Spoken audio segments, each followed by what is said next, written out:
Olá, bom dia. Hoje é dia 3 de abril de 2026, sexta-feira. Sexta-feira chamada Santa, dia em que nós cristãos relembramos a morte de Jesus, o seu sacrifício ali na cruz do Calvário para a nossa redenção.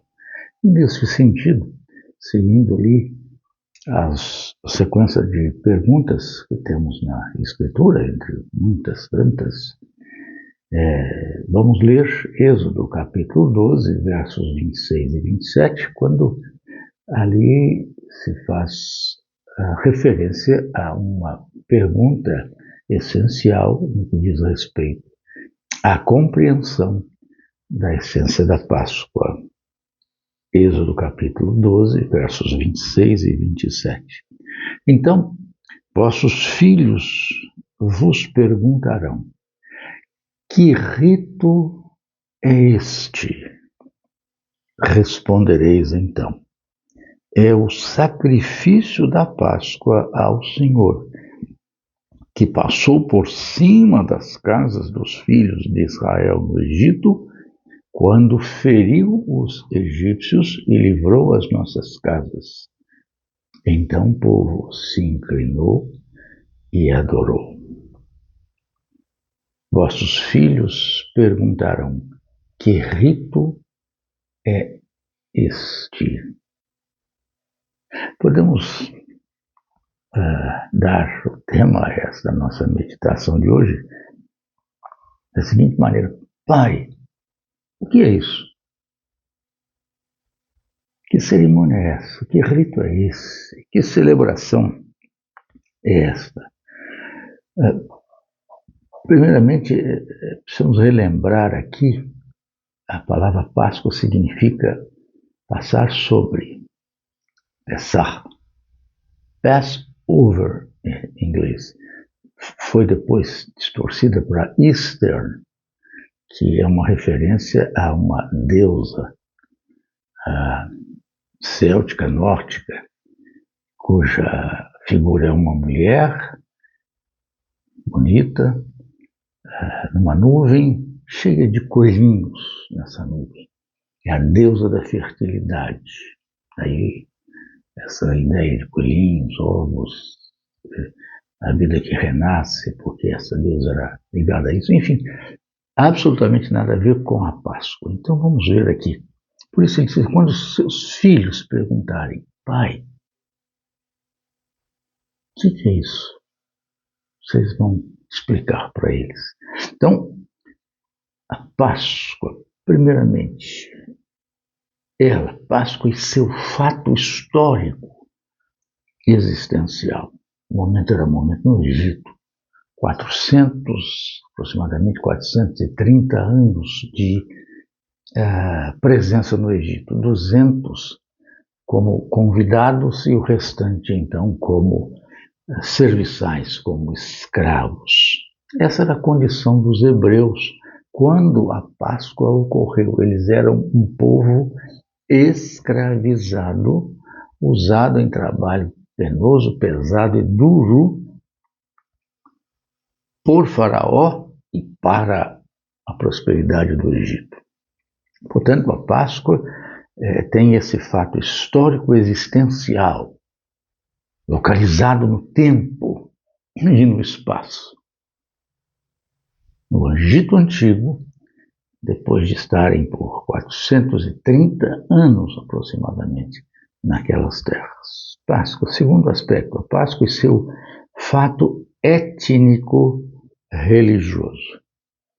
A Páscoa era uma celebração relativa aos judeus, dada aos judeus, para os judeus. Então ela tem um sentido religioso, arraigado, enraizado na estrutura étnica e religiosa dos judeus. Isso é que nós temos que entender.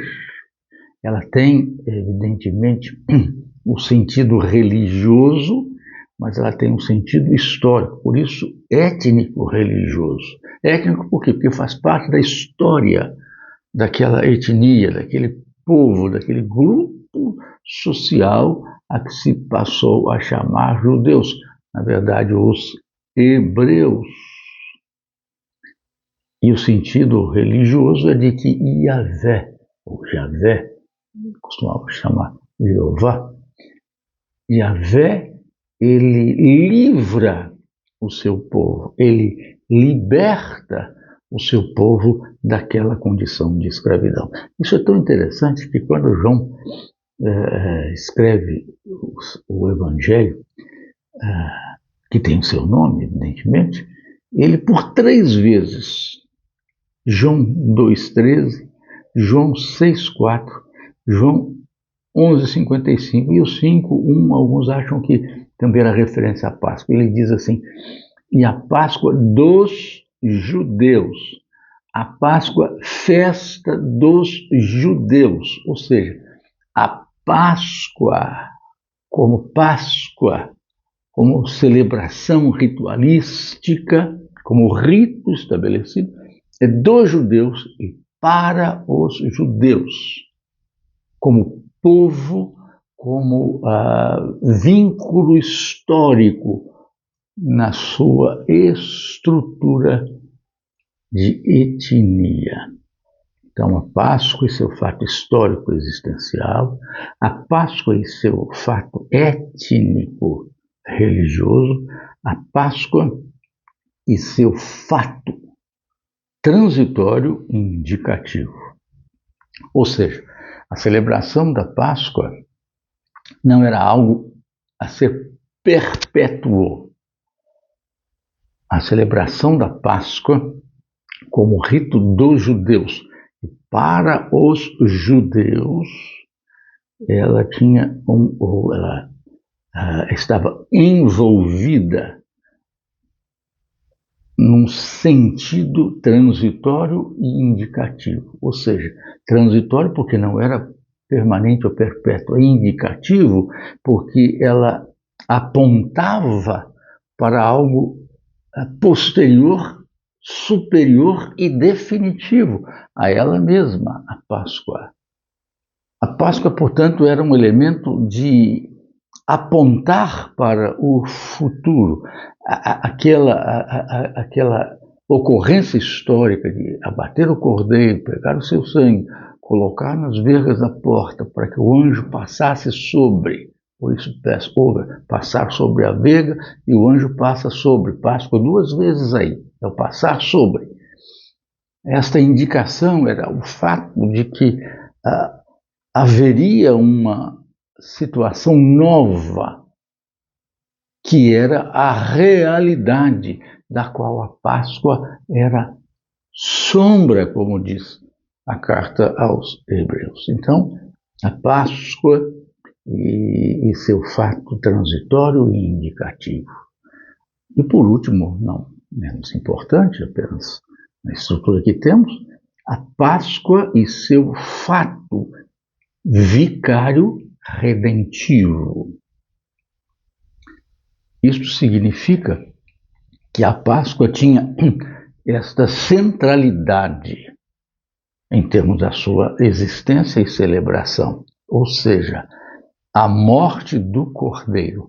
Esse era o ápice da Páscoa, quando o Cordeiro foi morto, quando o Cordeiro lá no Egito foi morto, seu sangue foi passado nas vergas da porta e ele, Cordeiro, tornou-se alimento para o povo, sendo fortalecido para a sua saída do Egito. E a Páscoa, então, vai ter a celebração própria, como é descrito aqui. Eles tinham que estar aí com a mochila preparada, entre aspas, a mochila aqui, entre aspas. Eles tinham que estar com o pão, não podia ter fermento, porque não ia dar para fermentar. Então, pão ázimo, ervas amargas e o cordeiro. Estes eram os elementos. da Páscoa. Posteriormente, isso vai sendo modificado e hoje, até a Páscoa dos judeus já sofreu. Tem ovo, tem vinho, etc. O próprio Senhor Jesus vai celebrar com a presença do vinho, porque era uma refeição também.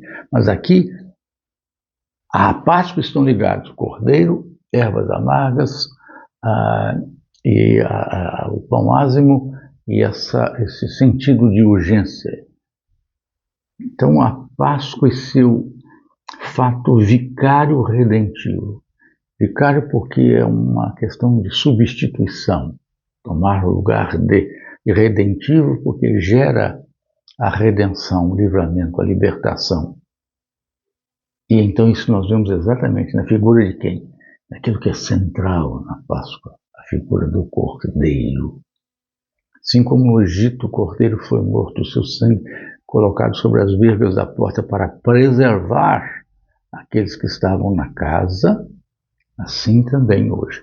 O Cordeiro de Deus que foi morto antes da fundação do mundo, derramou o seu sangue antes que houvesse mundo, traz a nós, quando é recebido por nós e posto sobre nós, passado sobre nós, nos livra, nos torna libertos, livres da escravidão do pecado.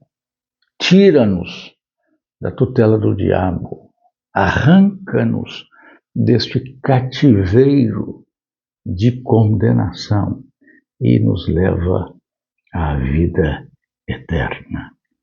Não mais sangue de um animal na verga da porta, mas sim o sangue de Jesus, o Cordeiro de Deus que tira o pecado do mundo sobre todo o nosso ser.